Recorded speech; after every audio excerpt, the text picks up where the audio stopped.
He begged me, literally begged, to do something so absurd, so beyond the limits of ordinary marital conflict, that I struggled to process it as reality. He pleaded with trembling eyes and a clenched jaw, believing that this one act might somehow piece together the fractured mirror of our union. What he asked of me wasn't just strange, it was a breaking point, one that once crossed meant we could never walk back. I want you to understand something before we go any further. This is not a simple story. This is not just about a failing marriage or suspicion. This is about how trust, once eroded, can lead us to become unrecognizable, even to ourselves. The night it happened, the air felt thick. You could almost taste the tension. It had lingered for years, nesting in the quiet moments and the unspoken words. The bedroom was cloaked in twilight shadows, lit only by the faint glow of passing streetlights sneaking through the curtains. I sat at the edge of the bed, cold fingers curled tightly around my nightgown. My body trembled, not from the chill, but from the weight of something unspoken that was about to be said. "Sarah." His voice sliced through the silence like a blade through silk, low, deliberate, strangely vulnerable. I turned to look at him, my husband, Mark. But this man no longer felt familiar. His eyes, once warm with affection and mischief, had dimmed into something darker, something guarded. His features seemed harder, carved not by time, but by disappointment. He inhaled slowly. "Will you do something for me?" Even before I could ask what, I felt my heart rate spike. "What kind of something?" I asked, the words barely finding voice.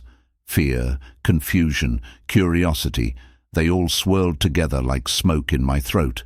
There was a long pause before he finally turned his eyes toward the corner of the room. Our dog, Max, lay curled up, peaceful, oblivious. "I want you to sleep beside Max, in his bed." He said it so plainly, so devoid of context, as though it was just another nightly routine. For a moment, I truly thought I had misheard him. "Wait, what?" I stammered. The absurdity hit me like cold water. "You heard me," he said, gaze fixed on me now. "I need you to share the bed with Max tonight. I need to watch." The air shifted. Something unholy had been spoken into it. I felt like I was falling through the floor. "You want me to—" What? It was more than bizarre. It was humiliating, a grotesque riddle that mocked everything we'd ever shared. "You can't be serious." My voice cracked, a mix of disgust and disbelief. "I am." He didn't raise his voice. He didn't yell, and that made it worse. It wasn't a joke. It was a demand, one that carried the weight of our entire marriage on its back. "If you do this," he continued, "I believe we can go back to how things were. I'll let go of the doubts. I'll trust you again." Let go of the doubts. That's when it hit me. This wasn't a test of loyalty. It was proof. He was trying to catch me, test some wild theory, some paranoid fantasy that had clearly consumed him in secret. "And if I say no?" I asked, my voice sharp and now defiant. He didn't flinch. "Then we're done." The words fell like a gavel in a courtroom, final, unforgiving. It didn't feel like a request. It was an ultimatum. The man I married was now offering a choice wrapped in coercion. Welcome to Stoic Psyche Wisdom. In today's video, we explore a story that spirals into the darkest corridors of love, betrayal, and psychological unraveling. What happens when desperation becomes a man's final weapon and trust becomes a battlefield? Prepare to be stunned, as this story will shake your very understanding of intimacy and self-deception. If you're ready to face the truth, like you've never heard it told before, stay with me until the very last word. Before we begin, don't forget to like this video, subscribe to the channel, and turn on notifications. Let's dive deep. My mind spiraled, grasping for sense in the senseless. I stared at him, searching his face for the man I once knew, the man who used to bring me coffee in bed, who would text me random jokes just to make me smile at work, the man who once kissed me like I was the only soul in the universe, but now that man was gone, and in his place stood someone wounded, someone obsessed, someone who had been living with a gnawing suspicion that had quietly corroded his sanity. I walked out of the room. I didn't yell, I didn't argue, I simply left. But I didn't leave him. Not yet. Because even in that moment, something in me wanted to understand. I wanted to believe there was a reason, a backstory, a crack in the timeline that explained how we got here. 3 years earlier. We weren't always like this. In fact, we were that couple people envied. The couple that seemed so right, so effortless. We met at a networking event in Chicago. He was charismatic, sharp, and subtly charming. I was fresh out of grad school, chasing a career in psychology, ironically. Funny how life loops back and slaps you with your own profession. He made me laugh. He listened. We shared a strange obsession with crime documentaries and late-night sushi. And for the first time in my dating life, I felt safe. We got married 2 years later. Our honeymoon phase was real, passionate, intimate, and full of shared dreams. We planned to move to the coast, start a family, maybe open a bookstore cafe one day. And for a while, it felt like everything we touched turned to gold. But slowly, almost imperceptibly, he began to change. It started with questions. Where were you today? Who were you texting just now? Why didn't you answer my call the first time?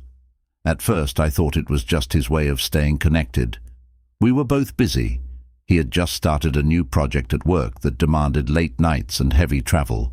I brushed off his questions as signs of stress. But they didn't stop. They evolved.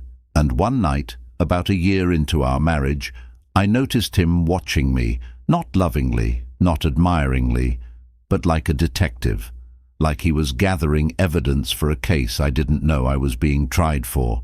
I tried to address it gently. Mark, you've been different lately. Are you okay? He'd say, yeah, just tired. Work's been killing me. But his eyes said something else. His touch felt more like an inspection than affection, and when I'd reach for him, I'd sometimes feel him flinch. Then came the incident. A random Tuesday. I came home early from work to surprise him. I had picked up his favorite Thai takeout, grabbed a bottle of wine, even brought home this quirky book I found on male psychology, something we could laugh about. I walked in through the front door, quietly, planning to sneak up behind him and cover his eyes like I used to. But he wasn't alone. He was in the living room, laptop open, phone in hand, not talking to anyone, just pacing, muttering, repeating something under his breath. I stayed silent in the hallway, listening. She's hiding something. She has to be. Check the texts again. Check her calendar. What am I missing? He didn't even hear me walk in, and when he finally did, he jumped like I'd caught him in an affair. But it wasn't guilt. It was paranoia. He tried to laugh it off, said he was rehearsing for a pitch. But I knew. I knew. That's when I realized I wasn't living with a husband anymore.